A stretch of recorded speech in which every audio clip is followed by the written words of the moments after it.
Good evening and welcome to Cycle. On this program, we will give you the latest news and stories about the Mongolian economy. I'm Anar Kambatar.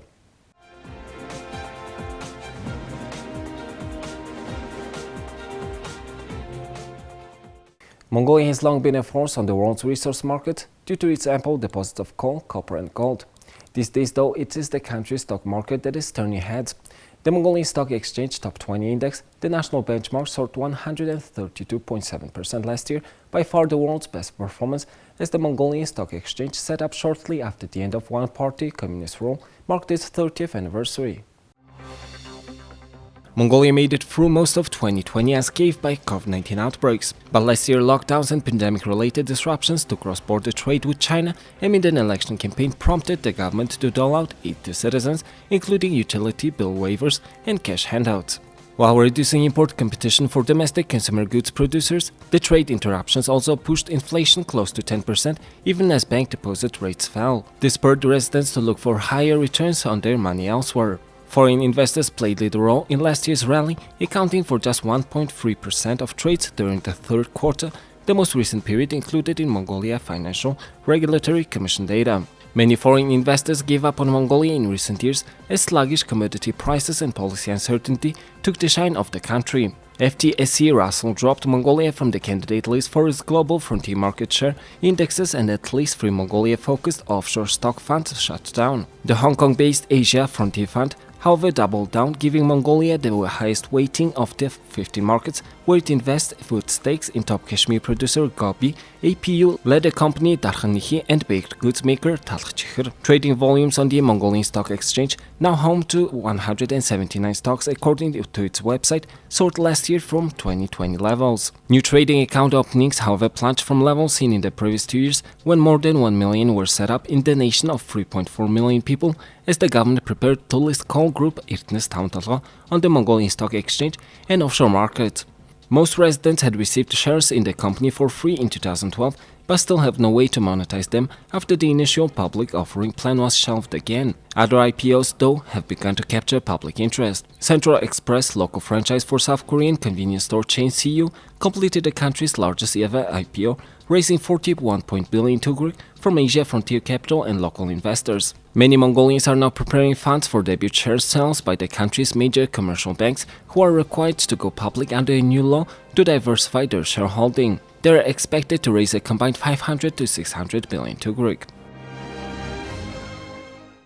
The National Statistics Office of Mongolia and the World Bank announced on December 30th their joint official poverty rate estimation for 2020. The two organizations have collaborated on poverty measurements based on household consumption surveys since 2002. According to the 2020 Household Socioeconomic Survey, the national official poverty rate in 2020 was 27.8%, 0.6 percentage points lower than in 2018. This translates to about 903.4 thousand people of Mongolia living in poverty in 2020. Compared to 2018, the urban poverty rate dropped by 0.7 percentage points to 26.5%, while the rural poverty rate fell by 0.3 percentage points to 30.5%. Among the poor, 64% lived in the urban areas in 2020, with 43% living in Ulaanbaatar city. While estimates show that poverty in 2020 was slightly lower than it was in 2018, the COVID-19 pandemic has sharply slowed down the pace of poverty reduction. Simulations indicate that in the absence of the pandemic, poverty in 2020 may have been about 3 percentage points lower, suggesting that poverty reduction stalled as the result of the pandemic. The wide array of COVID-19 relief packages, including top-ups on existing social assistance programs, undoubtedly played a crucial role in preventing a rise in poverty between 2018 and 2020. The Household Socioeconomic Survey is the official survey for monitoring households' welfare and poverty, as well as key socio-economic indicators in Mongolia. The Household Socio-Economic Survey has been implemented biennially since 2012. Official poverty rates have been reported at the national, urban and rural and province level, estimated as a share of the population that has consumption below the national poverty line. Going forward, future Household Socioeconomic Survey will adopt the same consumption model as the 2020 survey, and the new poverty series will commence with the rebasing of the national poverty line to the 2022 survey. While rebasing is typically done at the same time as revision of a consumption model, it was decided to postpone the exercise to 2022 due to the COVID-19 induced disruptions to field work and consumption patterns. National Emergency Commission of Mongolia called its meeting on January 10th to discuss the COVID-19 situation in the country and gave instructions to relevant officials on the improvement of home treatment of COVID-19. Secretary of the National Emergency Commission Bairhu introduced the National Emergency Commission's decision to the press. The National Emergency Commission recommends that vaccinated people and people who are experiencing mild illness be treated at home as the hospital workload is likely to increase during the peak of Omicron. The National Emergency Commission will pay special attention to hospitalization of unvaccinated children, the elderly and pregnant women. Secretary of the National Emergency Commission Bairhu said the Ministry of Health has previously reported on the local transmission of Omicron variant of SARS-CoV-2 and the government has not issued any decision to impose restrictions and quarantine.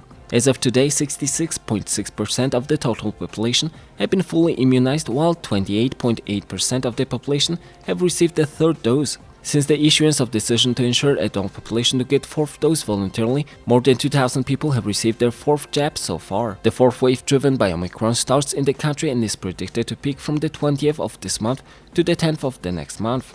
It is estimated that 18 to 20,000 daily cases may occur during the height of the pandemic. Moreover, the National Emergency Commission urges elders, pregnant women, and those who have not been vaccinated not to participate in public activities during the Omicron wave. Businesses and organizations are also recommended to take organizational measures internally, such as to shift to remote work or work in shifts.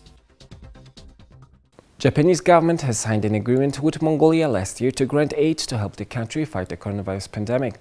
Under the agreement, Japan International Cooperation Agency will provide Mongolia with cold chain equipment such as refrigerated vaccine transport vehicles as promptly as possible, according to the government-backed body. The delivery of about 2.35 million doses of Pfizer vaccines to Mongolia with the funding from the government of Japan is successfully completed. The last batch of the vaccines arrived on December 28th.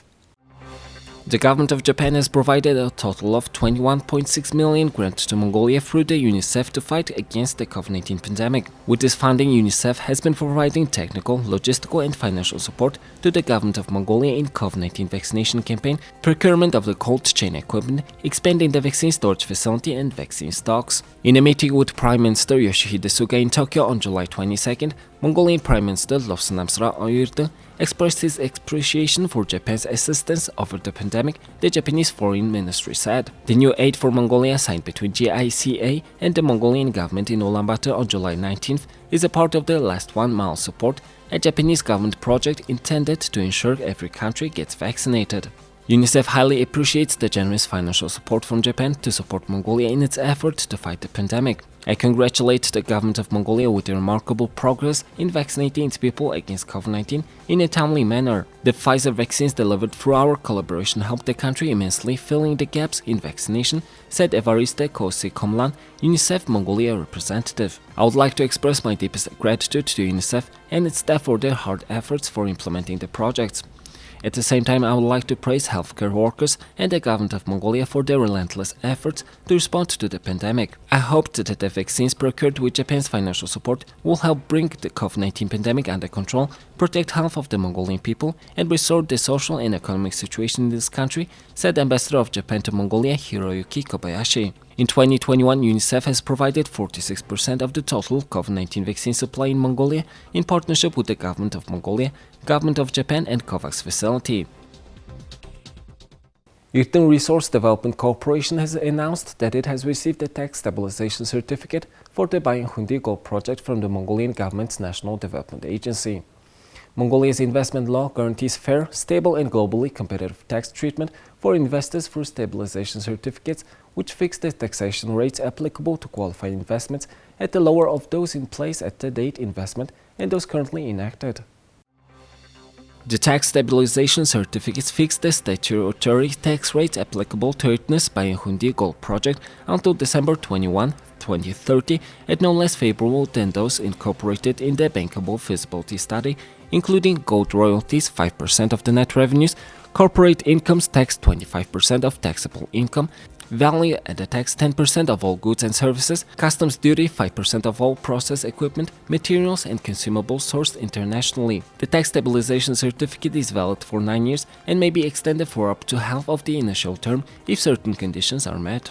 Receipt of the tax stabilization certificate was contingent upon the approval of Earth's detailed environmental assessment, which was announced on December 7, 2021. Irtin's deposits are in the Irtin terrain within the Central Asian orogenic belt, host to some of the world's largest gold and copper gold deposits. The company has been the leader in exploration in southwest Mongolia over the past decade and is responsible for the discovery of the Hundi Gold District, comprised of multiple high-grade gold and gold-based metal prospects, two of which are being considered for development, the 100% owned by Hundi and Atnar projects. Together, these deposits comprise the Hundi Gold Project.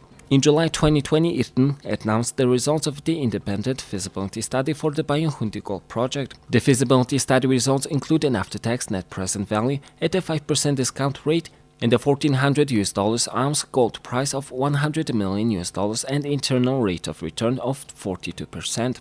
The feasibility study envisions an open-pit mine at Hundi, producing an average of 63,500 ounces gold per year for 7 years, utilizing a conventional carbon-in-pulp processing plant. Production is expected to commence in early 2023 based on the current project schedule.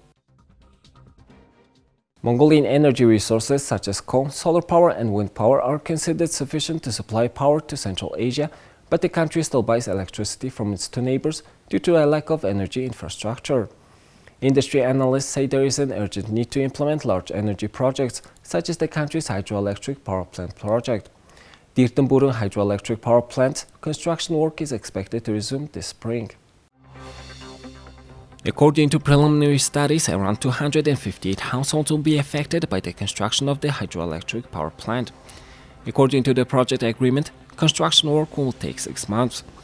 The government has decided to spend around 10 billion MNT on relocation and compensation for people affected by power plants construction. We conducted a survey of households affected by the construction and one-time compensation.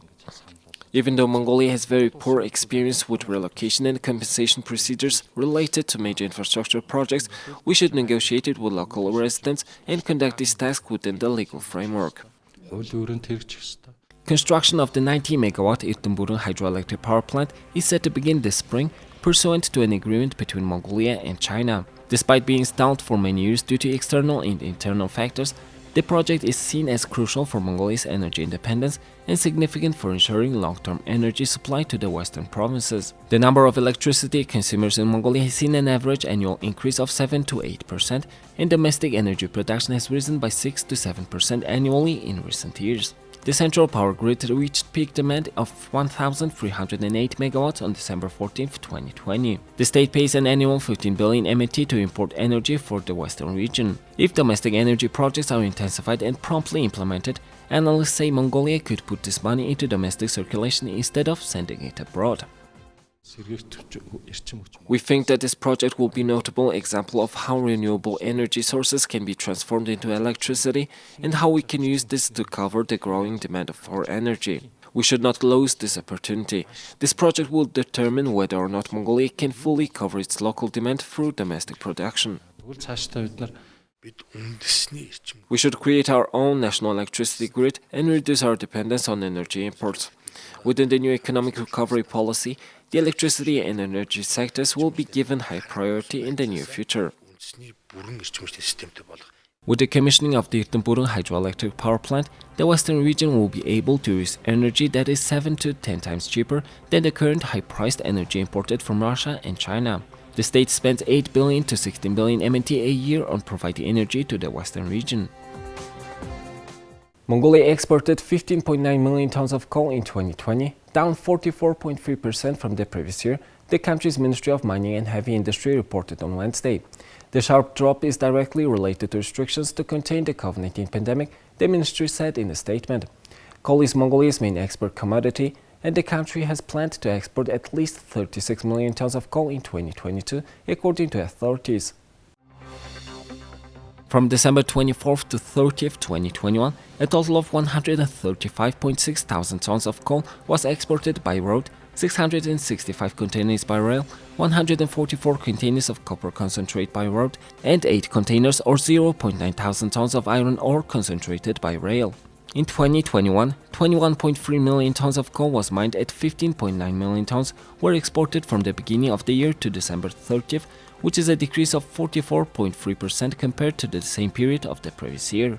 From the beginning of last year to December 30th, exports of 1.24 million tons of copper concentrate decreased by 11% compared to the same period of the previous year. However, due to the high copper concentrate prices on the world market, the 2021 plan was fulfilled by 111%. As for an iron ore concentrate, 6.89 million tons were exported during the same period, a decrease of 15% from the same period of the previous year. The decline in Mongolia's main export commodities is due to the closure of the Chinese border due to the spread of coronavirus infection. However, the central bank purchased 20.6 tons of gold from the beginning of the year as of the 30th of last month, which is 12.5% less than the same period of 2020, but it has reached the plan approved by the 2021 budget amendment and is 103% fulfilled. In 2021, it extracted 4.66 million barrels of oil and exported 4.09 million barrels. Now let's take a look at Mongolia's current affairs. Mongolia is planning to hold an annual ice festival in March to revive the country's pandemic-battered tourism sector, organizers said on Monday.